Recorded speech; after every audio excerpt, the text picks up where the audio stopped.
आज का हमारा फर्स्ट क्वेश्चन है, क्या research, what is the research strategy, क्या है एंथ्रोपोलॉजी में, आपको डिस्कस करना है। रिसर्च का मतलब क्या होता है, ये बात का आपको पता होना चाहिए।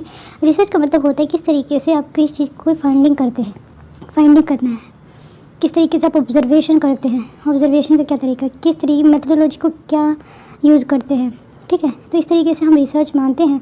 और एंथ्रोपोलॉजी की अगर हम बात करें तो पहले हम एक स्ट्रक्चर देख रहे थे, इंट्रोडक्शन तो ठीक है, फिर हम फील्ड वर्क अप्रोच होती है, इसमें एक होलिस्टिक अप्रोच होती है, फिर कंपैरेटिव अप्रोच होती है जिसको हम सेंट्रिज्म के नाम से जानते थे ना, एमिकिनेटिक अप्रोच होती है, देन केस स्टडी अप्रोच होती है, and then system and process approach होती है। ओके, तो आज फिर हम यहाँ से ही फर्स्ट डिस्कस करने वाले हैं। सबसे पहले इंट्रोडक्शन किस तरीके से दिया जा सकता है। जैसे हमने कहा कि एंथ्रोपोलॉजी स्टडी होती है ह्यूमन बीइंग को टोटलिटी में डिस्कस करने की, स्टडी करने की साइंटिफिक वे में। एंथ्रोपोलॉजी सिर्फ डील्स नहीं करती किस तरीके से ह्यूमन बीइंग का इवोल्यूशन, बट स्टडी करती है कि उसका कल्चर क्या रहा है, क्या बिहेवियर है, किस तरीके लैंग्वेज चेंज हुई है, religion and other social and cultural activities and only human being involve themselves. मतलब क्या है कि जिस भी चीज़ में ह्यूमन देमसेल्फ इन्वॉल्व होता है उससे related all the aspect we have to study in the research methodology और in the anthropology to deal with. अगर हम इसको डील करना with such vast and universal scope, anthropology जो अडॉप्ट किया है इन्होंने बहुत सारी रिसर्च स्ट्रेटजी इन्हें सेवरल अप्रोच की, जिस हिसाब से उसको सूट किया जाए, जिस एंथ्रोपोलॉजी को जिस चीज़ में इंटरेस्ट है तो उसी के हिसाब से वो स्टडी करें। और mainly the field work approach जिसको हम जानते हैं, जैसे होलिस्टिक अप्रोच हो जिसको हम होलिज्म के नाम से जानते हैं, कंपैरेटिव अप्रोच होती है, then system and process approach किस तरीके से सिस्टम है, किस तरीके प्रोसेस अप्रोच करते हैं, then emic etic point of view जानेंगे, and then case study approach. तो हम इसी को ही डिस्कस करने वाले हैं। फील्ड वर्क अप्रोच में क्या था, फील्ड वर्क जो स्टडी है इस हॉलमार्क है एंथ्रोपोलॉजी में, फील्ड इन्वॉल्व करते हैं फर्स्ट हैंड ऑब्जर्वेशन, खुद वहाँ पे जाएं, and then they have to observe what they are doing, मतलब people what their subject are doing, recording और रिकॉर्ड करते हैं, एंड ठीक है डॉक्यूमेंटिंग करने का काम करते हैं, what one seize and here detail the process collecting है जो सबसे इंपॉर्टेंट है, जो इसके प्रोसेस वो कलेक्ट करने का काम करती है इन्फॉर्मेशन। ये किसी के बारे में भी हो सकता है, about the biology, by the culture और सोसाइटी, द पीपल एक्सटेंट और प्रेजेंट। भले ही ज़रूरी नहीं है कि वो जीवित ही, जो ऐसा मानते हैं जो भी पर्सन कि आज का ही हमारा बिलीव है कि हमारे पूर्वजों ने क्या कहा है, तो हम उस पूर्वज जो उन्होंने की जो बातें थी उनकी आज के टाइम में क्या रिलेवेंस है और उनको भी हम स्टडी करते हैं। मैंने विद लीव और लीव इन इट हाईलाइट करने का काम करते हैं किस तरीके से raw material for the use of anthropology. Then आता है holistic approach, it try to understand every aspect of human kind in detail to the whole and the whole in relation to every aspect.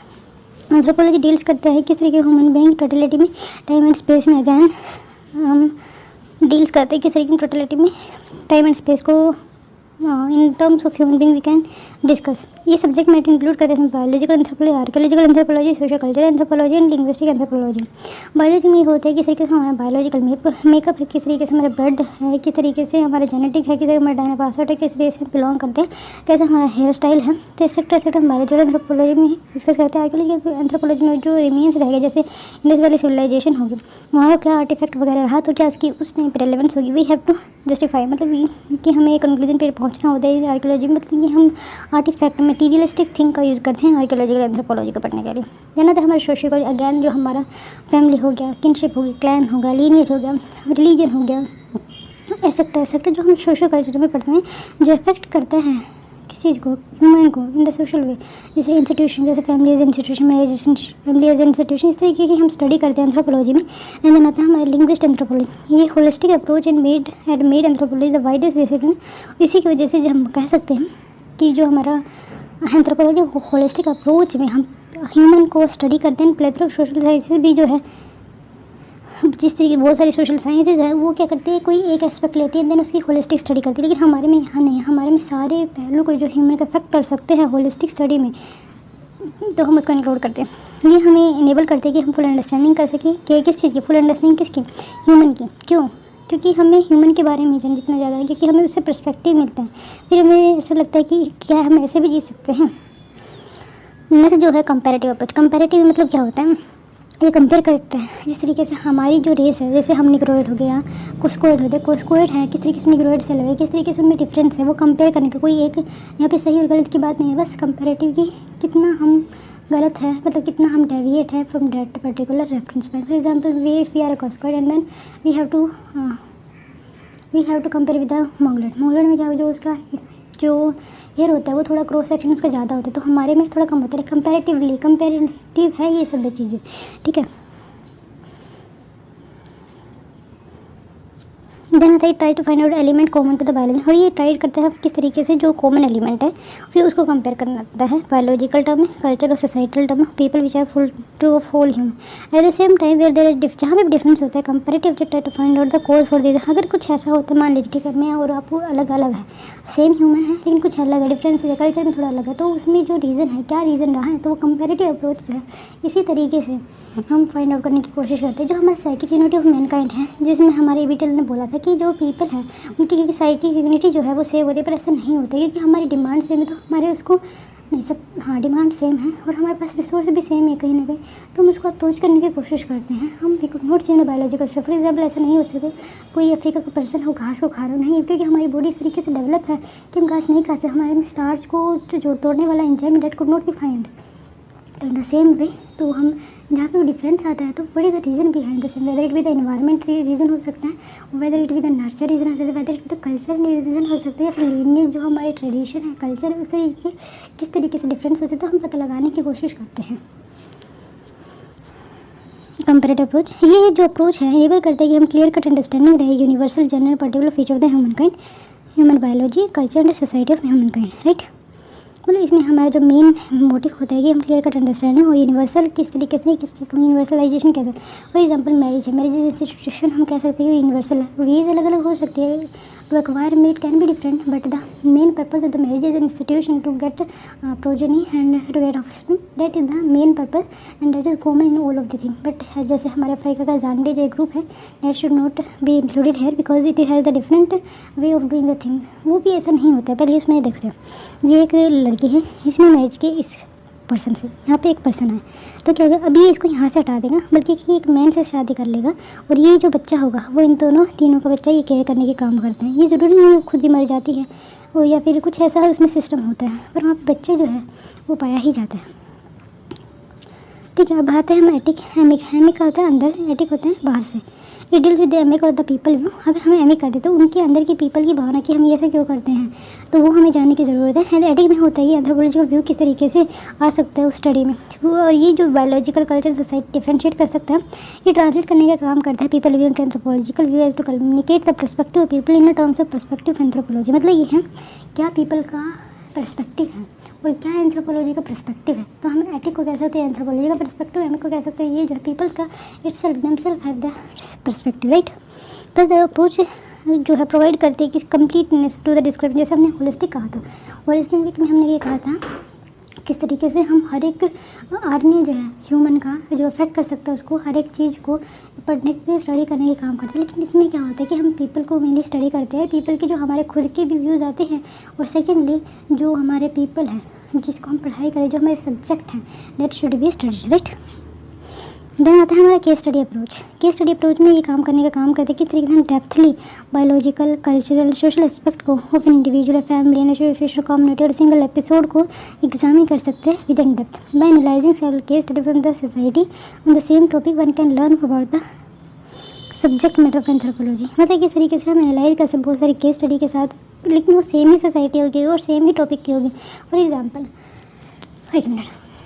Example आपने आज study किया, आप फिर 10 साल बाद करें उसको अगेन स्टडी किया, किसी और पीपल ने किया, सेम टॉपिक था, सेम पीपल थे, देन फिर अगेन 10 साल बाद उसको स्टडी किया, मतलब हमने उसका पूरा लीनियज सिस्टम हमने उनको पूरा का स्टडी किया, तो हमने देखा किस तरीके से चेंज हो रहा है। चेंजमेंट को हम पढ़ने के लिए केस स्टडी अप्रोच का यूज़ करते हैं और ये बहुत ज़्यादा होलिस्टिक वे में क्लियर पिक्चर देती है, क्योंकि लॉन्ग टर्म के लिए हम पढ़ाई करते हैं इसकी। नेक्स्ट आता है system and process approach. System and approach ये क्या है, ये अंडरस्टैंड करने का काम करते हैं each aspect in term of its major system, जैसे morphological, anatomical, serological, genetic, respiratory, digestive, reproductive and system in human biology, marriage, family, kinship, economic, political, religious and other system in culture and status, role, culture, organization, function and other system in the society। ये focus करने का काम करते हैं किस तरीके nature and working of every system related to other system and ultimately understand the whole aspect. मतलब क्या है कि ये पीपल है, इसको सराउंडिंग, इस सराउंडिंग को भी हमने स्टडी किया, इन पीपल को भी सराउंड किया, फिर इन दोनों को कोरिलेशन जानने की कोशिश की, किस तरीके से कोरिलेट करते, किस तरीके से एक पीपल की हैबिट जो एनवायरनमेंट से मिलती जुलती है, राइट। और अल्टीमेटली गेन्स करते हैं हम understanding of the whole aspect. This approach reinforce the holistic understanding. इस तरीके से हम होलिस्टिक अंडरस्टैंडिंग रखते हैं। एज एन एंथ्रो कंक्लूजन कर सकते हैं, जो रिसर्च स्ट्रेटजी है make anthropology holistic study of human, जो यहाँ अलग अलग पर्सपेक्टिव के साथ, अलग अलग आने के साथ, अलग अलग अप्रोच के साथ हम होलिस्टिक, जो मेन मोटिव है हमारा वो है हमारा holistic study of human, and then we have to gain that thing, right. मगर जो क्वेश्चन है एक बार हम इसमें डिस्कस कर ले रहे हैं, हमें पढ़ा क्या है। साथ के साथ डिस्कस करने से क्या होता है, रिवाइज करने में प्रॉब्लम नहीं होगी बाद में। एंथ्रोपोलॉजी हमने जाना था किस तरीके से ह्यूमन की टोटलिटी में हम स्टडी करते हैं, किस तरीके बिहेवियर लैंग्वेज को जानने की कोशिश करते हैं, कंपेयर करने की कोशिश करते हैं। लेकिन इसकी अप्रोच फिर हमने फील्ड वर्क अप्रोच है कि हम वहाँ पे खुद प्रेजेंट होकर देन कलेक्ट करते हैं इन्फॉर्मेशन। होलिस्टिक में है कि हम किस जो भी एक पर्सन को इफेक्ट कर सकते हैं, whether it be archaeological, that social culture, जो इंस्टीट्यूशन एंथ्रोपोलॉजी, तो उसको किस तरीके से इफेक्ट करते हैं। तो हमें जाएँ कंपेरेटिव मेथड देखा था कि किस तरीके से दो पर्सन अगर सेम हैं तो किस तरीके से उनमें डिफरेंस है। देन जो अगर डिफरेंस है कहीं पे आता है तो what is the reason behind the same, तो हम ये कंपैरेटिव अप्रोच में जानने की कोशिश करते हैं। और हमारा जो अप्रोच है तो क्लियर कट अंडरस्टैंडिंग था कि हम यूनिवर्सलाइजेशन किसी टॉपिक कर सकते हैं। फॉर एग्जाम्पल हमने मैरिज का यूनिवर्सलाइजेशन किया हुआ है। देन एमिक एंड एटिक पर्सपेक्टिव आता है। एमिक का होता है कि जो पीपल की खुद की अंडरस्टैंडिंग है, सब्जेक्ट की खुद की अंडरस्टैंडिंग है। देन आता है एटिक पर्सपेक्टिव। एटिक पर्सपेक्टिव ये होता है जो एंथ्रोपोलॉजी है उसका क्या पॉइंट ऑफ व्यू है, किस तरीके से वो कंपेयर करना चाहते हैं। तो इसमें दोनों ही दोनों थे, जिस वजह से हम होलिस्टिक स्टडी करते हैं। केस स्टडी अप्रोच में क्या होता है कि हम बहुत साल पहले से सेम टाइप को सेम टाइम में सेम पीपल को स्टडी करते हैं, and then we have get the holistic understanding not only about their these generation but the generation after generation we have to study and what the changes brought by the changing technology in the near by area, then we have to find related. Case study approach में हमने जाना था किस तरीके से case study, तो हमने बता दिया। देन आता है सिस्टम एंड प्रोसेस, ये खुद से पढ़ सकते हैं। नेक्स्ट जो आता है हमें एक्सप्लेन करना है होलिज्म एंथ्रोपोलॉजी। होलिज्म एंड एटोमिज्म से आप क्या समझते हैं, तो ये आपको पता होना चाहिए। Just a minute. Now we are studying about the atomism and holism. Atomism को हमें ज़्यादा अच्छी तरीके से स्टडी नहीं करना है। We have go to for the holism to a detail and comprehensive study. तो हम पहले एटोमिज्म का सिंपल मतलब जान लेते हैं। होलिज्म जी क्या है, वो इम्प्लाई करता है किस तरीके से जो हम होलिज्म के हम होलिस्टिक स्टडी गेन करने की कोशिश करते हैं। होलिस्टिक स्टडी किसमें, एंथ्रोपोलॉजी में अगर है तो holistic study of the human. Formally the approach of anthropology, approach है किस तरीके से हम स्टडी करते हैं। वही लेटर जो अप्रोच है कि हम किस तरीके से सोशल साइंस, पता है क्यों सोशल साइंस अदर साइंस में क्या और एंथ्रोपोलॉजी में क्या डिफरेंस है। एंथ्रोपोलॉजी जो होलिस्टिक स्टडी करती है ह्यूमन की, लेकिन जो अदर सोशल साइंस है वो एक पर्टिकुलर पार्ट को स्टडी करती है। एंथ्रोपोलॉजी स्टडी करते हैं टोटल एस्पेक्ट ह्यूमन बीइंग, ताकि हम जनरलाइज कर सकें ह्यूमन बिहेवियर को। मेन मोटिव यही होता है कि हम जनरलाइज कुछ ना कुछ कर सकें।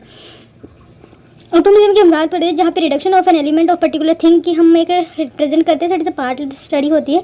दिस काइंड ऑफ अप्रोच जो अडॉप्ट की जाती है ऑल अदर साइंस है except anthropology. For example social जो कंसर्न करता है किस तरीके का सोशल नेचर है, स्ट्रक्चर है मैन का, किस तरीके से वो सोसाइटी में बिहेव करना चाहिए। It is the probability, gas करते हैं कि किस सोसाइटी का अगर स्ट्रक्चर पता है तो किस कोई एक इंडिविजुअल किस तरीके से बिहेव करे। पर ये ज़रूरी नहीं है कि हर एक इंडिविजुअल उसी तरीके से सोचता है, बिहेव करता है, ठीक है। तो हम यही स्ट्रक्चर को एक सोसाइटी के समझने की कोशिश करते हैं सोशियोलॉजी में। हिस्ट्री में पास्ट एस्पेक्ट ऑफ मैन को स्टडी करने की कोशिश करते हैं। और जो इन्होंने एग्जांपल दिया है, दी सोशल साइंस जो स्टडी करते हैं human being in piecemeal manner which is different from holistic approach of anthropology. Holism में क्या है, एक अटैम्प्ट करने की कोशिश की जाती है जहाँ पे होल पिक्चर और नॉलेज वगैरह ह्यूमन बीइंग की रिप्रेजेंट करने की कोशिश की जाती है। एंथ्रोपोलॉजी डील करती है ह्यूमन बीइंग की totality in time and space. Its subject जो है मैटर जो करते हैं इसमें biological anthropology, archaeological anthropology, socio cultural anthropology, linguistic anthropology. This holistic study approach had made anthropology the widest discipline माना जाता है। और क्योंकि ये रिलेट करता है बायोलॉजिकल साइंस से plethora of other social science also included in the human और the anthropology. Anthropology is not ashamed of boring knowledge. और ये जो है यहाँ पे बहुत अजीब बात भी बोली गई है कि एंथ्रोपोलॉजी हर एक एस्पेक्ट से जानने की कोशिश करता है, हर एक एस्पेक्ट से नॉलेज गेन करने की कोशिश करता है वो from any other discipline rather it pride in present. और ज़रूरी नहीं है कि एंथ्रोपोलॉजिस्ट खुद से ही स्टडी करते हैं, no not at all. It is the mixture of all the subject that affect the human life and in particular situation if one area study by one subject then we have to adept all these findings whatever they want. भले ही study उन्होंने किया लेकिन फिर भी हम उसको anthropology में इंक्लूड कर सकते हैं, यही कोशिश की जा रही है। और अगर हम कैरेक्टरिस्टिक ऑफ होलिज्म की बात करें, pulling knowledge together from different field of the humanity. Humanity का मतलब ये कोई भी सब्जेक्ट हो सकता है, कोई भी नॉलेज होता है। अगर कोई भी सब्जेक्ट पढ़ते हैं तो उससे कुछ मोटिव होता है। फॉर एग्जाम्पल इकॉनमी पढ़ते हैं, इकॉनमी किस तरीके से ह्यूमन पॉपुलेशन में इफेक्ट करते हैं, तो उसी तरीके से वहाँ से भी हम कुछ ना कुछ नॉलेज निकाल लेते हैं। Study of an area from all possible angle and positive और नेगेटिव, जो भी किसी सोसाइटी के हैं, किसी पर्सन के, तो हम उसमें पॉजिटिव नेगेटिव जाने की कोशिश करते हैं। For example study of joint family जो है होलिस्टिक स्टडी है, जॉइंट फैमिली इंक्लूड करते हैं। Not only studying it from angle of family but also political and socio economy के एंगल को जानने की कोशिश करते हैं। है, किस तरीके से रेमिफिकेशन हो रहा है, किस तरीके से कुछ सर्टन चेंजेस फैमिली को इफेक्ट करते हैं। इम्पैक्ट क्या होगा साइज में, लैंड होल्डिंग अगर कम होती जाती है तो किस तरीके से इम्पैक्ट होता है उसके साइज में, मतलब फैमिली के साइज में। अगर जो साइज कम होगा तो एग्रीकल्चर प्रैक्टिस किस तरीके से, क्योंकि जो हमारे एग्रीकल्चर अगर जॉइंट फैमिली होगी तो जो पर्सन है उसको खेत को काटने वाले, जोतने वाले, तो वो यह उसी फैमिली में से मेंबर आ जाएंगे। लेकिन अगर ऐसा नहीं होगा तो फिर हमें लेबर लगाने की ज़रूरत पड़ेगी, तो उसके अगेन इकोनॉमी पे इम्पैक्ट पड़ेगा। और जो रिलेशन है उस कल्टिवेटर का, उस टीलर का किस तरीके से रहता है, तो अगेन हम इसमें स्टडी करने की कोशिश करते हैं। ओके, इनोवेशन किस तरीके से ला सकते हैं। जो फर्टिलिटी रेट है, अगर जो साइज है वुमेन का, मैन का, या उनका रोल किस तरीके से है, तो उसका फर्टिलिटी जो है उसके ऊपर क्या असर पड़ता है। फॉर एग्जांपल ऐसा माना जाता है जो लड़की बाहर काम करने जाती हैं उनके पास बहुत ज़्यादा इम्पैक्ट होता है, बहुत ज़्यादा ऐसा माना जाता है कि उनकी फर्टिलिटी उस पॉपुलेशन की, उस रीजन की बहुत कम होगी। और impact on size, land holding, ये हमने देख ही लिया। रिलेवेंस क्या होलिज्म देता है कि वो किस तरीके से अंडरस्टैंडिंग और the human society way noting it is as isolation, ये बेटर अंडरस्टैंडिंग ह्यूमन बीइंग की प्रोवाइड कराता है। लिमिटेशन की अगर हम बात करते हैं, एक्सप्लोजन ऑफ नॉलेज, बहुत ज़्यादा नॉलेज हो जाती है तो हमें जनरलाइज करना मुश्किल हो जाता है। फॉर एग्जाम्पल कहीं ना कहीं कुछ ना कुछ खोट बची ही जाती है, तो ये भी एक प्रॉब्लम है, हम जनरलाइज बहुत अच्छी तरीके से नहीं कर पाते। कैरेक्टरिस्टिक दे देते हैं और बता देते हैं तो तीनों में से कुछ चीज़ अगर प्रेजेंट है तो वो होगा, और ऐसे कुछ ना कुछ मिल ही जाता है।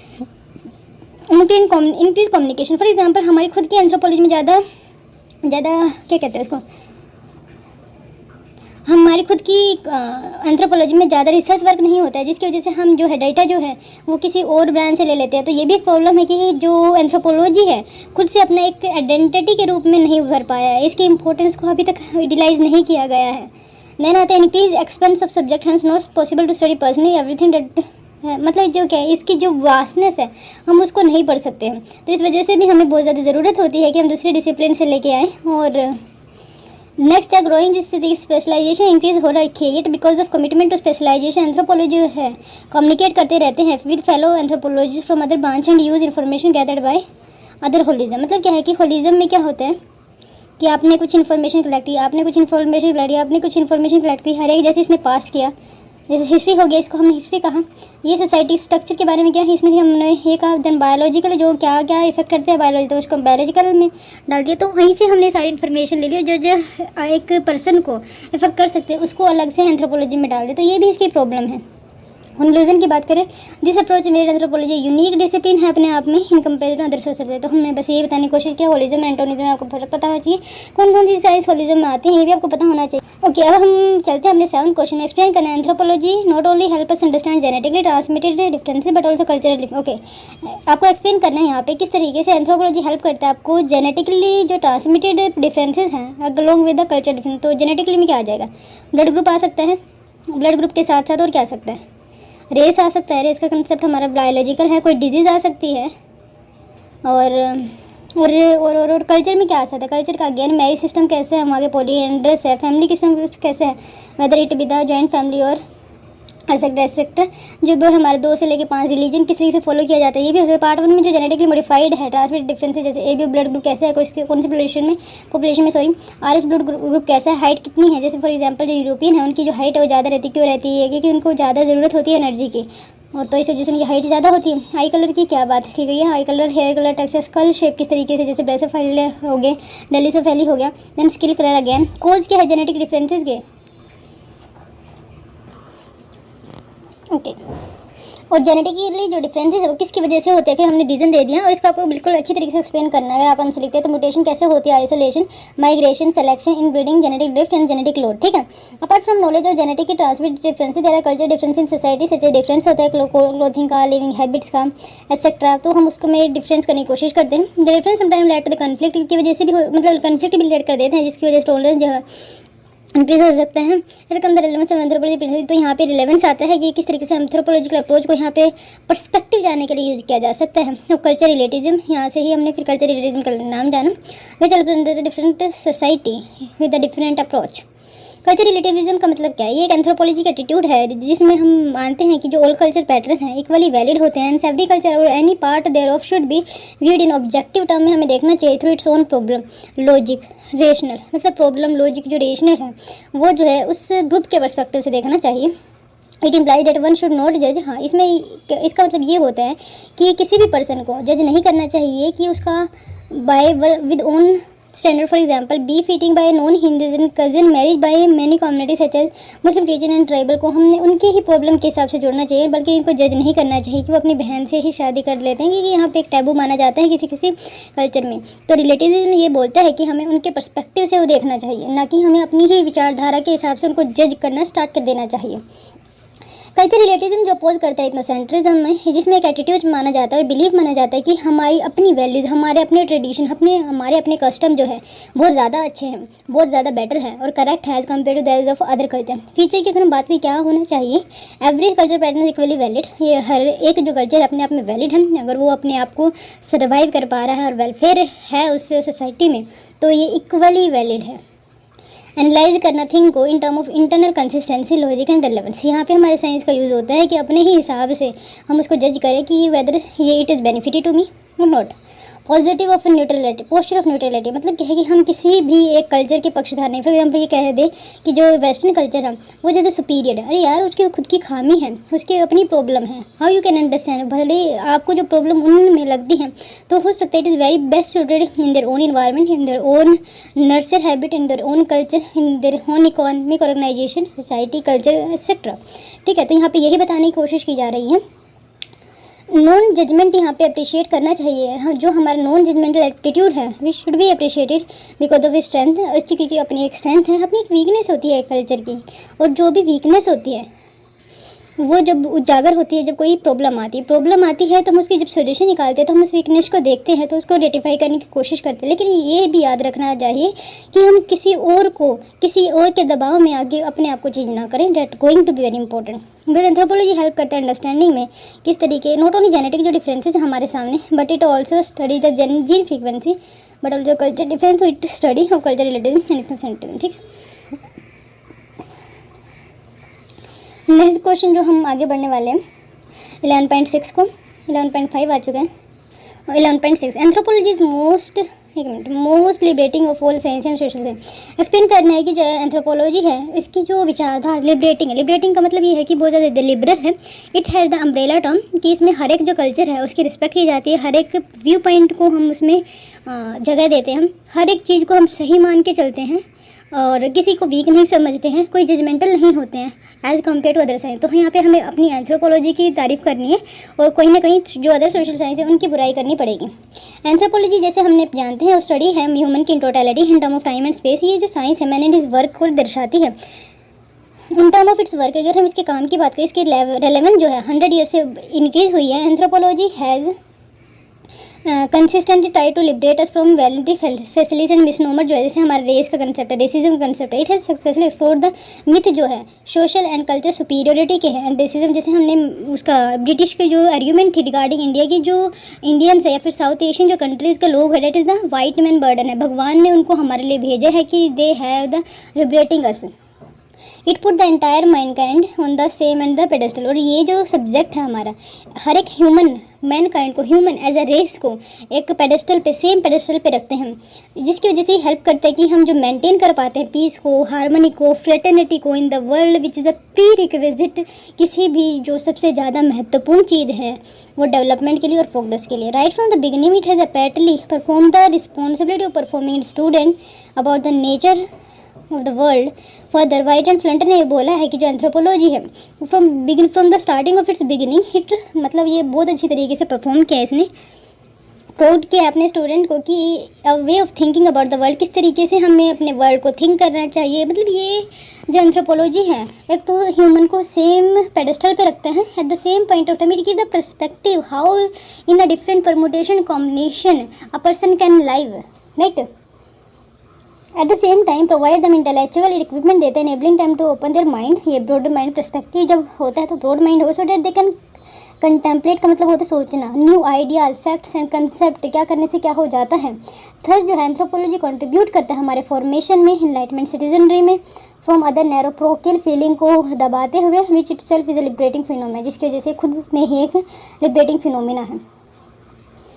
वैसे अगर आप कभी भी आंसर लिखें तो एक तो यही हो जाएगा पेडेस्टल पे है, और जो हमारे रेस और रेसिज्म का जो मिथ है उसको बिल्कुल पर्दाफाश करता है इसका। और ट्रेनिंग जो पर्सपेक्टिव ट्रेनिंग, और अगेन जिस यहाँ पे एक राइटर का नाम लिखा जा सकता है जैसे वाइटन फ्लंटर का, इन्होंने कहा है कि परफॉर्म किया, इसने अपनी रिस्पॉन्सिबिलिटी निभाया। ये अपने स्टूडेंट को दिखाते हैं किस तरीके से हमें वर्ल्ड को देखना चाहिए, डिसिप्लिन को, क्रिटिकल थिंकर के रिगार्डिंग, मतलब क्रिटिकली थिंक करना चाहिए। At the same time with the intellectual equipment it give the perspective that going to very important, right. Perspective देना सबसे अच्छी चीज़ होती है। कंपैरेटिव मेथड इन एंथ्रोपोलॉजी को बताना है। कंपैरेटिव मेथड में हमने पहले ही पढ़ा है, उसको हम डिफाइन करते हैं। वो प्रैक्टिस जो इक्वेट करती है contemporary primitive society and non western society with the past and compare with the industrial society. Okay, comparative method में ये होता है कि हम अर्लियर जो सोसाइटी, जैसे ट्राइबल सोसाइटी होगा, ट्राइबल में जैसे इरूला का ले लो, और आप सेंटनलीज का ले सकते हैं। ये याद रखें, एक मंगलोइड ट्राइब है जो हमारे अंडमान एंड निकोबार में पाई जाती हैं, और ये ओनली वहाँ पे मंगलोइड ट्राइब है, अदरवाइज सब निग्रोइड है, राइट। ओके, तो ये जो है आज की जो हमारी इंडस्ट्रियल सोसाइटी है उसके साथ कंपैरेटिव अप्रोच लेने का काम करती है। और आगे देखते हैं, equating contemporary primitive society and non western society for the past and compare with the industries in order to, ताकि हम ओरिजिन को ट्रेस कर सकें, किस तरीके से ह्यूमन आगे बढ़ता है, ठीक है, और क्यों बढ़ता है ये भी हम जानेंगे। तो कोई डिफरेंस सामान ले जाएगा, ये पर्सन है और ये पर्सन है, ये एक साथ ही चले थे, लेकिन बीच में क्या हुआ कि इसकी बहुत ज़्यादा प्रोग्रेस होगी, इसकी प्रोग्रेस नहीं हुई, तो ये या तो रिफाइन करने की कोशिश करेगी ऐसा क्यों हुआ। अगर कुछ सिमिलरिटी मिलती है तो they have to be distinguish, और क्या इन्होंने गलती की ये भी दिखाने की कोशिश करते हैं। फिर ये क्यों डिफरेंस होगी इसका रीज़न जानने की कोशिश करते हैं एंथ्रोपोलॉजी, ताकि हम ट्रेस कर सके क्या क्या ह्यूमन, अगर कोई ये पाथ फॉलो करता है क्या वो यहीं पे जा पाएगा। वैसे बहुत कम ऐसे चांसेस होते हैं क्योंकि सोशल साइंस है ये, जो you could not be get into formula कि वी हैव टू क्या कहते हैं, we have to trace path like that, it can be here, हम ऐसे भी जा सकते हैं, ऐसे भी जा सकते हैं, ऐसे भी जा सकते हैं, ऐसे भी जा सकते हैं, हमें जाना तो यहीं पे है ना, तो ज़रूरी नहीं है। एक ही चीज़ को पाने के बहुत सारे मीडियम हो सकते हैं। जो इसकी जो थ्योरी है प्रोपोनेंट किस कौन कौन थे, जो हमारे इवोल्यूशनिस्ट थे, A.B. टायलर, जैसे एलेक्स मॉर्गन हो गया। This method illustrate past and it's uselessness for the evolutionary purpose. Different stages of evolution can be illustrated by using this comparative. जो हमारे डिफरेंट स्टेज जो इवोल्यूशन की दे रखी है मॉर्गन ने दी थी, तो वो जो है सिर्फ इसी के द्वारा ही दी जा सकती है अगर हम ट्रेस कर पाते हैं ओरिजिन का। यूज़ की अगर हम बात करें, this use by different anthropology to study and compare करने के लिए बहुत अच्छा काम करते हैं। And universalization of any of this society is going to be helpful in this method. This method जो यूज़ करते हैं जनरेट मीनिंगफुल साइंटिफिक लॉ। मतलब क्या है, ये जो मेथड है ये इसको एक साइंटिफिक स्टडी को अगर हमें पढ़ना है तो एक पूरा एक लॉ होना चाहिए। तो ये जो इवोल्यूशन की अगर हम बात करते हैं तो ये पूरा एक इवोल्यूशन का चार्ट हमारे सामने प्रस्तुत करने की कोशिश करते हैं, ठीक है। देन आता है फ्रॉम एग्जाम्पल की अगर हम बात करें, cross culture survey of G.P. Murdock later converted into human relation area files. अब ये देखते हैं क्रिटिसिज्म की बात करें, कंटेम्प्रेरी प्रिमिटिव सोसाइटी है वो ऐसा माना जाता है जो हमारे प्री हिस्टोरिक सोसाइटी है उसका डिसेंडेंट है।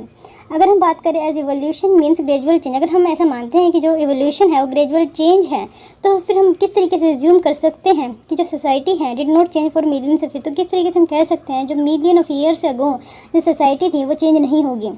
तो it's be the question. Moreover अगर हम बात करें, moreover their survival of past relics and fossil fuels which is highly derogatory. तो आप ये देख सकते हैं यहाँ पे। नेक्स्ट जो क्वेश्चन है that is going to be very important, that is fourth question by anthropology. अजीब क्वेश्चन, आपको इसके लिए आपका सिलेबस याद होना चाहिए और कल से हम सिलेबस को भी डिस्कस करने की कोशिश करेंगे। डिमांड क्वेश्चन की ये है कि हम जो यूनिकनेस है हमारे कल्चर में वो बताने की कोशिश करना है। Anthropology science again in term of totality, हम ह्यूमन पर्सन को स्टडी करते हैं in the space and time. Anthropology ही क्यों? एंथ्रोपोलॉजी एक सिंथेटिक साइंस है, हैज़ स्ट्रॉन्ग लिंक है इसका सोशल साइंस के साथ and biological science. It contribute करती है human sphere is unique.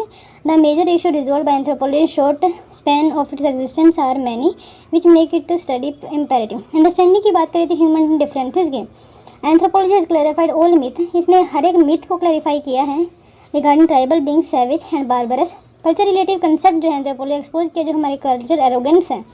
Study of human race in term physical and genetic disapprove जो मिथ है हमारे रेसिज्म का।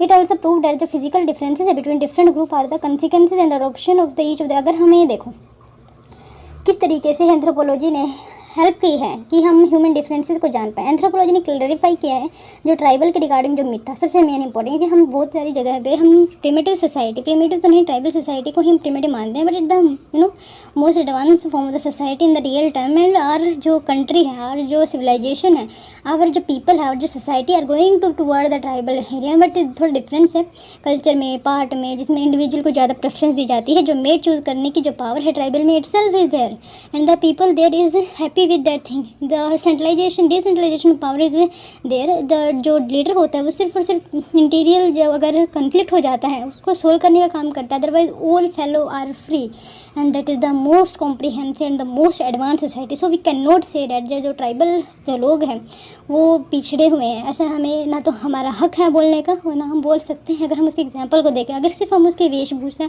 या फिर हमारे जो स्टीरियोटाइपिंग बनी हुई है ट्राइबल के रिगार्डिंग, अगर सिर्फ हमको उसको देखते हैं तो हमारे सामने पूरा पर्दा है ये, मतलब ये बिल्कुल गलत है। कोई बात नहीं। कल्चर रिलेटिविज्म जो कंसेप्ट दिया गया है एंथ्रोपोलॉजी एक्सपोज के, जो कल्चरल इग्नोरेंस की जाती है, मतलब क्या, हर एक कल्चर अपने आप में सुपीरियर होता है बट इन्फीरियर नहीं होता है। सुपीरियर नहीं होता है तो इन्फीरियर भी नहीं होता। अगर कोई पर्सन है, अगर कोई कल्चर सर्वाइव कर पा रहा है, सस्टेनेबल है इन देयर नेचर, वेलफेयर कर पा रहा है अपने पीपल का, और जो उनकी कंसेंट है, उसकी जो लिबर्टी है, उसको क्या कहते हैं, रिस्पेक्ट कर पा रहा है, तो it is the most advance form of the culture.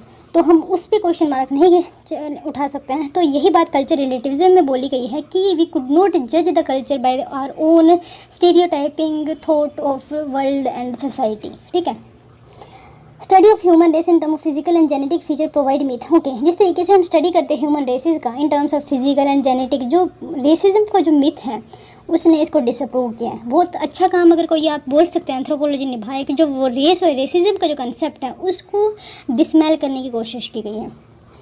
It also provide that जो फिजिकल डिफरेंसेज हैं among different group are the consequences of the adoption of each of it. और ऐसा माना जाता है, मान लीजिए अगर आप में और मुझ में डिफरेंस है तो आप किस तरीके से मानेंगे, तो ये हमारा इन्वायरमेंट अलग रहा होगा, हमारे पेरेंट्स ने हमें अलग सोशलाइज्ड वे में हमें बड़ा किया होगा ताकि हम बहुत अच्छी तरीके से अडेप्ट कर पाए जिस इन्वायरमेंट में हम रहते हैं।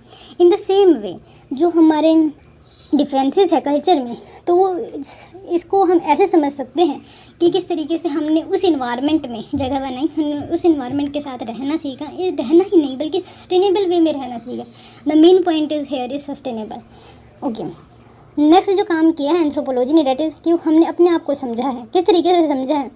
एंथ्रोपोलॉजी स्टडी किया है कि ऑल बिहेवियर जो लर्न कर सकते हैं और क्या क्या क्या चीज़ हेरिटेड हो सकती है और क्या क्या चीज़ हम लर्न कर सकते हैं। ठीक है, which help us to understand ourselves, जिसकी वजह से हम अपने आप को समझ पाएँ और चेंज आवर कल्चर अकॉर्डिंग, और उस हिसाब से हम अपने कल्चर को चेंज करने की कोशिश की। Anthropology perspective culture relative can be found utilize for solving problem in rivalry between group. Anthropology अगर परस्पेक्टिव है और जो कल्चर रिलेटिविज्म है, वो जो बहुत सारी जो कन्फ्लिक्ट होती है, जो अल्टरकेशन होती थी between the two group, we can resolve it win a better way. Next जो आता है हम इसके ब्रांचेस के हिसाब से समझते हैं, that is applied anthropology.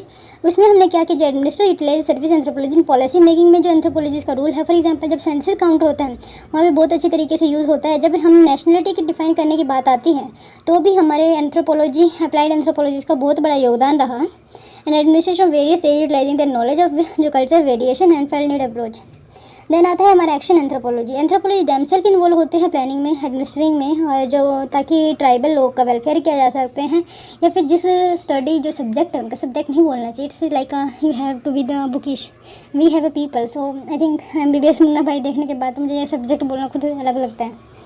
Okay, people को बोलते हैं। ठीक है, एंथ्रोपोलॉजी जो है प्लानिंग करने की बात करते हैं, जिस पीपल को वो समझना चाहते हैं जो एंथ्रोपोलॉजी, तो वहाँ के खुद के उनके लिए आवाज़ उठाते हैं, तो एक्शन करते हैं उनके लिए, पढ़ते भी है, समझते भी है, थोड़ी को अप्लाई जो करते हैं। तो अप्लाइड एंथ्रोपोलॉजी, लेकिन उसके साथ जो खड़े होते हैं ट्राइबल के, वेदर जो गवर्नमेंट है वो थोड़ा उनसे प्रभावित नहीं है, तो भी वो हमारे एक्शन एंथ्रोपोलॉजिस्ट में आएगा। Uniqueness approach in of anthropology, unique approach है हमारी anthropology study human beings, like holism है, पार्टिसिपेंट ऑब्जर्वेशन है, क्रॉस कल्चर स्टडीज़ हैं, holistic understanding human being, emic and etic perspective है, और क्या कह सकते हैं, केस स्टडीज़ हैं, क्वेश्चनायर है। तो इसका अप्रोच अलग है अदर सोशल साइंस से। Third, due to holistic nature of anthropology जो स्टडी है इंपेरेटिव है, इसे खुद में अलग है। तो let us go to the third question. Okay,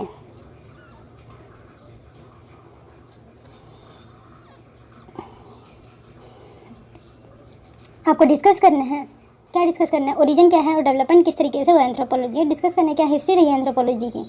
even तो जो एंथ्रोपोलॉजी एक डिसिप्लिन की तरह उभरा है, study do not appear until 16th century. Many philosopher like Herodotus, Aristotle, वैसे अरिस्टोटल को याद रखना, वो पितामह माने जाते हैं एंथ्रोपोलॉजी की। सबसे पहले जो उन्होंने होलिस्टिक स्टडी करने की कोशिश की थी, हमारे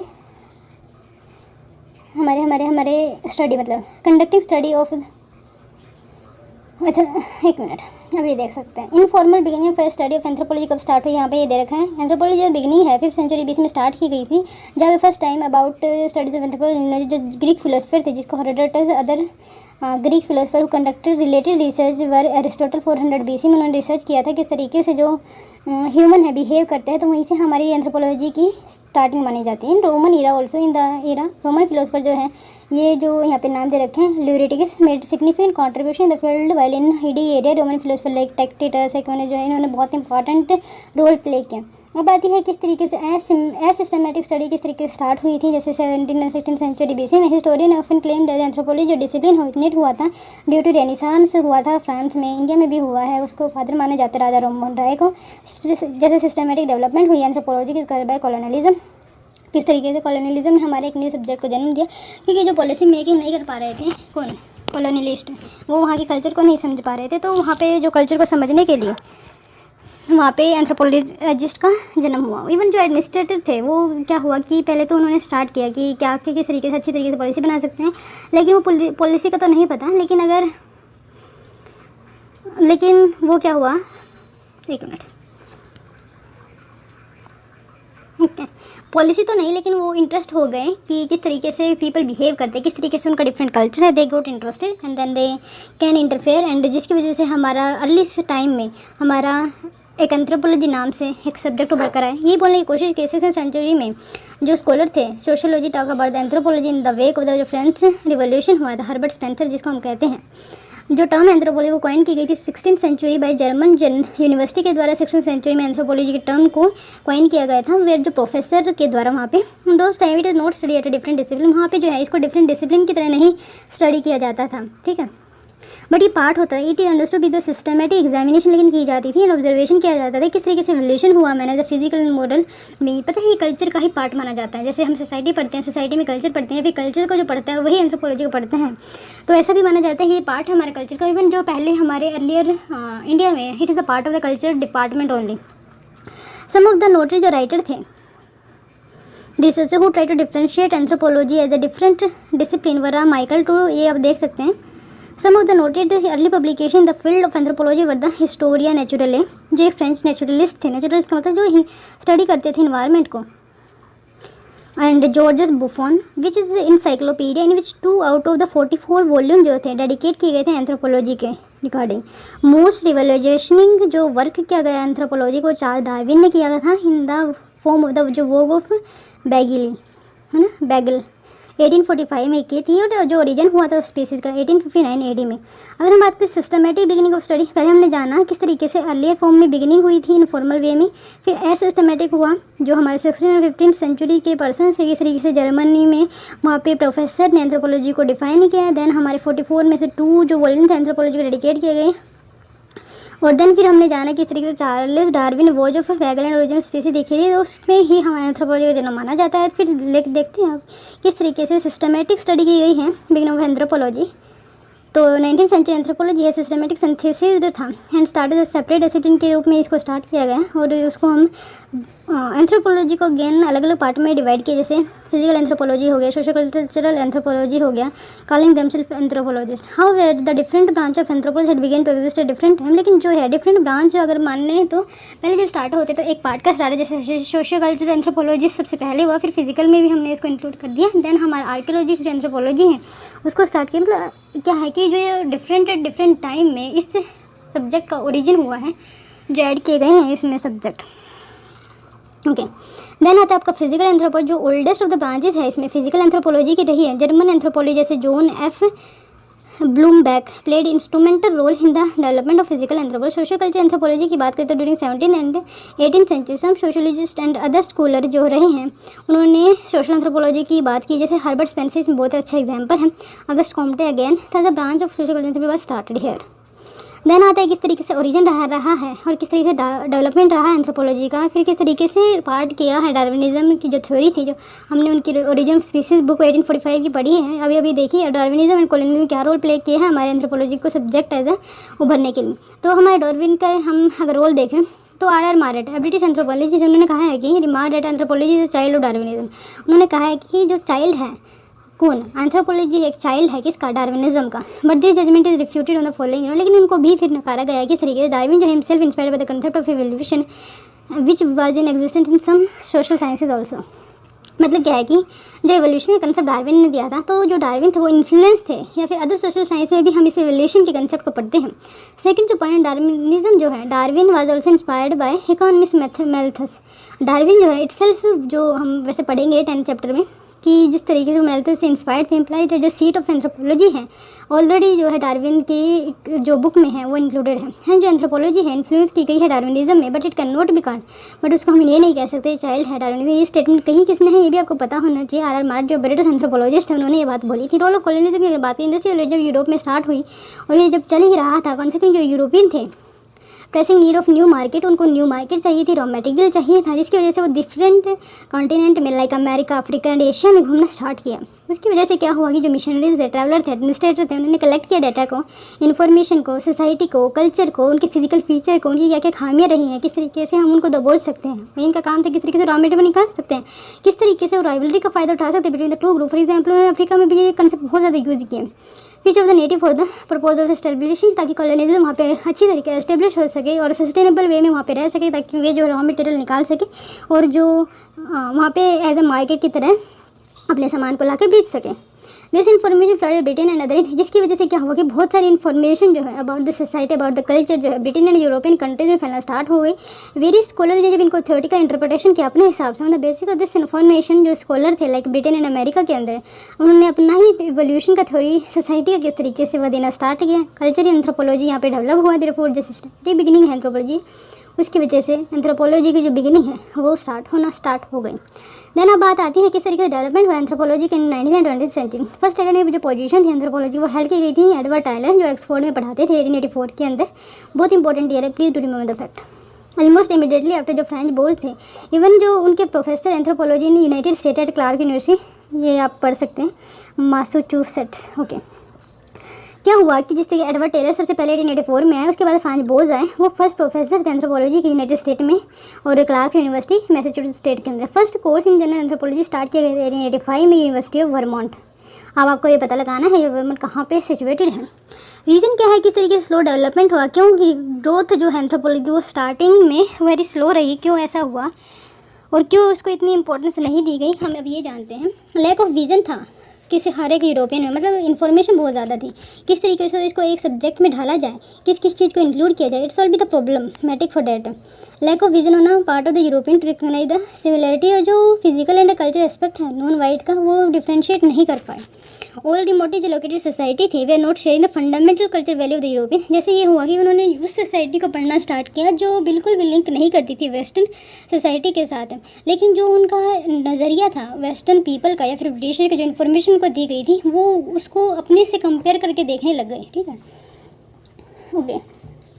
one human diversity was accepted as a natural, जब हमने ये स्टार्ट कर दिया कि ह्यूमन डाइवर्सिटी जो है वो नेचुरल है, नेचुरल क्योंकि वो अपने ही इन्वायरमेंट में सस्टेन रहने के लिए अपना अलग ही पैटर्न को ड्रॉ करती है, तो इसी वजह से हमने ये कहा कि जो ह्यूमन डाइवर्सिटी है वो नेचुरल है। ये ओपन डोर करती है फॉर्मल स्टडी के regarding. Credit goes to European explorer, adventure traveller, missionary etcetera who provided rudimentary and basic information about inhabiting the remotest of areas.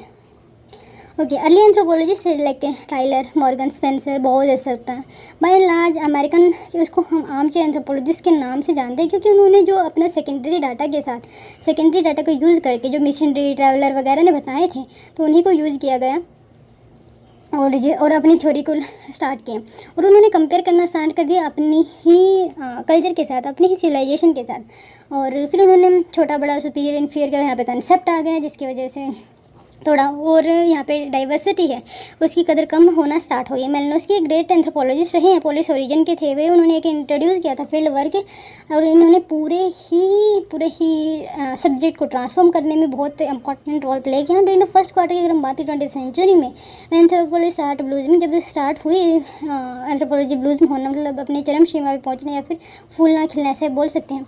As a full fledge academic discipline century sense of detachment and tradition of relative objective become the distinct attribute of. फिर किस तरीके से हमने tradition को हमने respect करना start कर दिया, ये इसके डिफरेंट एट्रीब्यूट बन गया, मतलब एक यूनिक फीचर बन गया हमारे एंथ्रोपोलॉजी का। During same period scholar from natural science background got interested and got attracted on to its fold, जैसे हेडनवाज थे, मेरिन जो जूलॉजिस्ट रिवर्स थे वो फिजिसिस्ट थे, सिलिगैम जो है पैथोलॉजिस्ट थे, हेलेमंड स्मिथ जो है एंटानोमिस्ट थे, Malinowski physicist and back home in India and इनके बॉस जो थे as a physical and geographer थे जो इंडिया के ही थे। They brought with them scientific temper, ये अपने साइंटिफिक टेम्पर लेके एंड ऑब्जेक्टिविटी लेकर आए,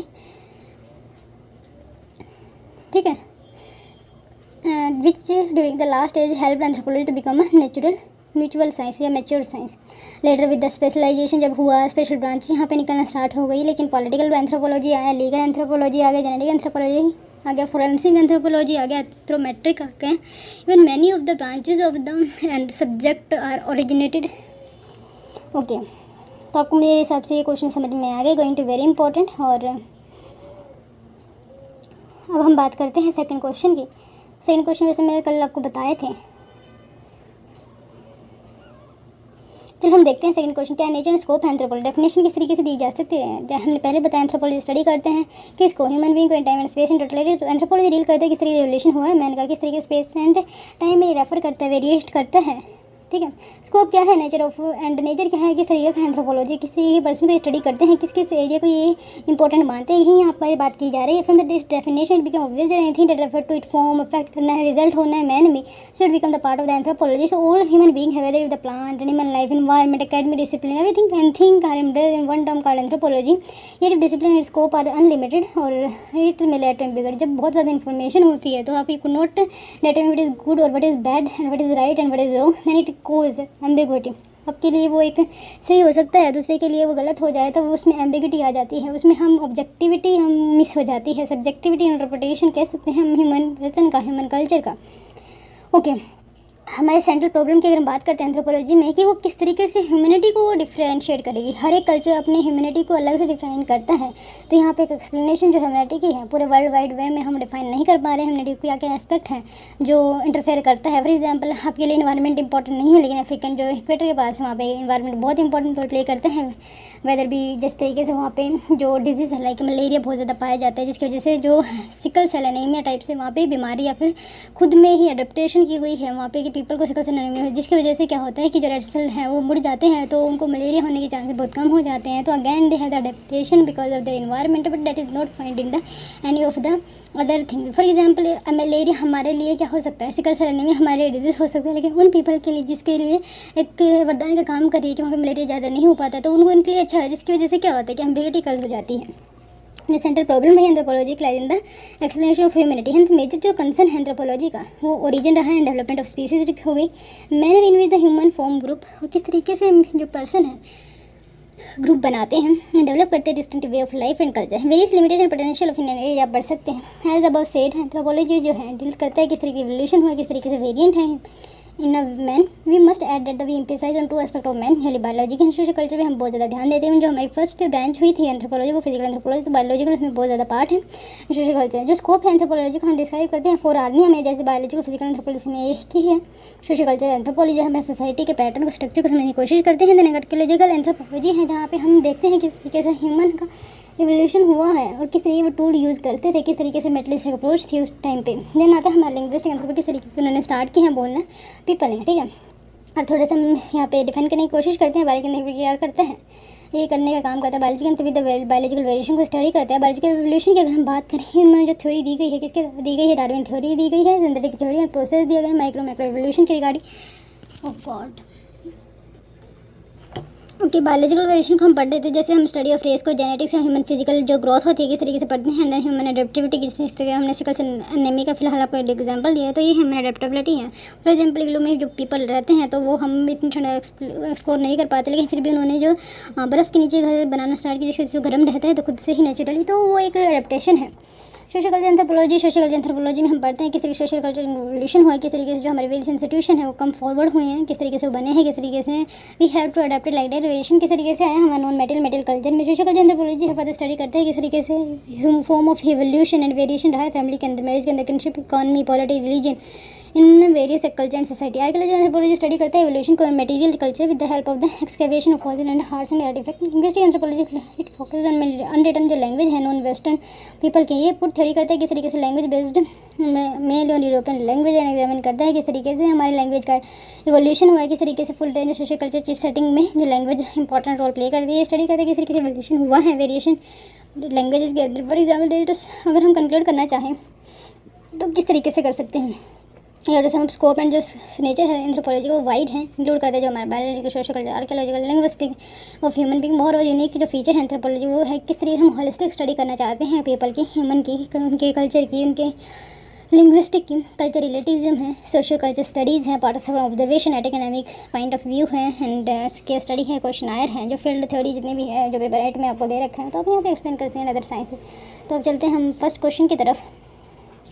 ओके, जो फर्स्ट है, क्या आप समझते हैं एंथ्रोपोलॉजी से? क्या यहाँ पे आपको बहुत सारी डेफिनेशन को शायद याद करना पड़े? ओके, तो एक ही पेज का है तो मैं पूरी कोशिश करूँगी, ये आपका होमवर्क है, कल आपको इस पेपर का इस क्वेश्चन का टेस्ट लिया जाएगा अनुषी। इंट्रोडक्शन की बात करें, मेन डेफिनेशन एंथ्रोपोलॉजी और those definition more comprehensive definition की अगर हम बात करते हैं वो ये बोलते हैं कि study of meaning totality in term of time and space apart from this variation and इसको डिफाइन करना चाहते हैं डिफरेंटली। बेसिक डेफिनेशन की बात जो वर्ड एंथ्रोपोलॉजी ड्राइव किया गया है टू वर्ड के साथ एंथ्रोपोज एंड लोगोस, जिसका मतलब है कि हमें साइंटिफिक वे में ह्यूमन को साइंस ऑफ मैन या साइंटिफिक स्टडी ऑफ मैन इसका मतलब निकलता है। द मीनिंग को जो है वो टू जनरल है, मोर प्रिसाइजली अगर हम बात करें तो जो साइंस है मैन को उसके काम करने के तरीके को, उसके बिहेवियर को, उसकी आदतें को हम एंथ्रोपोलॉजी में इंक्लूड कर सकते हैं। साइंटिफिक मीन टोटलिटी का मतलब क्या है? जो बेसिक डेफिनेशन है डिस्क्राइब करती है anthropology science of man. This is not a comprehensive definition नहीं है एंथ्रोपोलॉजी को। द सोशल साइंस जो है ऑल्सो स्टडी करते हैं ह्यूमन बीइंग को किस तरीके से वे वन वे और अदर वे किस तरीके से अलग अलग चीज़ इसको अफेक्ट करती है, जैसे जो हिस्ट्री डील करती है पास्ट ऑफ ह्यूमन मैन के रिगार्डिंग। सोशल डिफाइन करती है किस तरीके से human society and social relation रहे हैं। देयरफॉर जो कॉम्प्रिहेंसिव डेफिनेशन एंथ्रोपोलॉजी अगर माने तो ये है कि हम किस तरीके से साइंस को man in totality and term of space and time पढ़ते हैं। ये डिस्टिंक्टिव कैरेक्टरिस्टिक है other in the feature of anthropology, जो अदर जो सोशल साइंस है उसको डिफरेंट करने में एंथ्रोपोलॉजी की मदद करती है। और जो एंथ्रोपोलॉजी वो सभी के बारे में टॉक करना स्टार्ट करती है जो अफेक्ट कर सकते हैं मैन को। अगर हम बात करें अगैन सेम द डेफिनेशन ये होलिस्टिक स्टडी ऑफ मैन है, वे अदर जो सोशल साइंस है वो पार्ट ऑफ स्टडीज़ है। जिस तरीके से एंटोनिज्म का मतलब देखा था होलिज्म को, तो ये जो एंथ्रोपोलॉजी है वो होलिज्म है और वैसे ये एंटोनिज्म है। एंथ्रोपोलॉजी जो है कम्प्रिहेंसिव स्टडी करती है ऑल सोशल साइंस को in terms of space and time पे स्टडी करती है कि आप हिस्टोरी कंटेम्प्रेरी को सोसाइटी रही है और किस तरीके से जो फैसिनेट करती हैं पीपल को remote and distant area to age with the in बाइकोएंड। सब्जेक्ट मैटर ऑफ एंथ्रोपोलॉजी की अगर हम बात करें पास्ट एंड फ्यूचर को दोनों को देखते हैं, far and near of human being को भी स्टार्ट करने का जो हमारे क्लाइडी क्लूचो होन थे। क्लूचो ने कहा था कि किस तरीके से ऑल अदर जो साइंटिफिक डिसिप्लिन है डील करते हैं वेरियस एस्पेक्ट ऑफ मैन को, एंथ्रोपोलॉजी एक साइंस है जो which comes nearest to the total study of man, जो सबसे ज़्यादा करीब है मैन के, ह्यूमन को, जो ह्यूमन को सेंटर में रखती है। It can be called as holistic, और इसको मोलिटी भी कह सकते हैं या फिर सिंथेसाइजिंग डिसिप्लिन भी कह सकते हैं, जो हमारे मैन इन टोटलिटी को डिफाइन करने की कोशिश करते हैं। हम बात करें डिफरेंट स्कूल ने क्या किया कि जैकब स्टर्न ने एंथ्रोपोलॉजी कहा है ये साइंटिफिक स्टडी है physical social culture development and behaviour of human beings their experience on the earth. जब से मैन यहाँ पे अपीयर होना स्टार्ट हुआ है तो तब से हम जो मैन की स्टडी है उसको एंथ्रोपोलॉजी बोलने की उन्होंने कोशिश की है। Group again going to very important anthropology है, इसका मतलब ये बोलते हैं कि साइंस ग्रुप है जिसमें मैन एंड उसके बिहेवियर को जाना जाता है। हर वो किड्स के डेफिनेशन को देखें, इन्होंने जो मेजरमेंट करने की कोशिश की तो define measurement of human being किस तरीके से मेजर कर सकते हैं अलग अलग डिफरेंट का, मतलब इन्होंने फिजिकल एंथ्रोपोलॉजी ज़्यादा जोर देने की कोशिश की। कंक्लूजन कि अगेन सेम वो होलिस्टिक स्टडी ह्यूमन बीइंग की and with other social sciences जो है are part of science. Okay इसी के साथ हमारा ये वाला चैप्टर खत्म होता है। तो 1.1 इज़ कम्प्लीटेड है। एक बार डिफाइन करने की कोशिश करते हैं। जो मीनिंग फर्स्ट में हमने जाना था 1.1 का जो टॉपिक है meaning scope and development of anthropology किस तरीके से रहा, मीनिंग एंड डेफिनेशन को हमने जाना। सेकंड में हमने जाना किस तरीके से नेचर एंड स्कोप रहा है एंथ्रोपोलॉजी का। नंबर थर्ड में हमने जाना किस तरीके ओरिजिन डेवलपमेंट हुआ है एंथ्रोपोलॉजी का। नेक्स्ट में जाना था किस तरीके से हमारा प्रेजेंट में फ्यूचर में किस तरीके से डेवलप हुआ है, उसके बारे में हमने जानते हुए हमने फोर्थ क्वेश्चन पे जंप किए थे किस तरीके वाई एंथ्रोपोलॉजी की हम ना क्यों ज़रूरी है। फिर हमने अलग अलग एक्सपर्ट को देखा था। फिर नंबर 5 क्वेश्चन में हमने देखा कि वो कंपेरेटिव स्टडी जो है क्या कंसेप्ट है एंथ्रोपोलॉजी में। एंथ्रोपोलॉजी जो है मोस्ट लिबरेटिंग साइंस किस तरीके से बोला जाता है, फिर हमने जानने की कोशिश की थी। देन फिर हमने जाना था एंथ्रोपोलॉजी जो है understand genetically transmitted differences but also cultural differences को भी किस तरीके से उजागर करने की कोशिश करते हैं। देन हमने जाना था कि क्या क्या रिसर्च स्ट्रेटेजी रही है एंथ्रोपोलॉजी। फिर हमने field work, holistic, comparative, process, mechanistic, case study, question आगे डिफाइन करने की कोशिश की थी। देन हमने जाना था किस तरीके से होलिज्म मतलब होता है एंथ्रोपोलॉजी में, होलिज्म एटोमिज्म में किस तरीके से डिफ्रेंशिएट करने की हमने एक छोटी सी कोशिश की थी, बहुत छोटा आंसर था। और इसी के साथ ही हमारा सेशन है वो कंप्लीट हुआ। Hope you like video.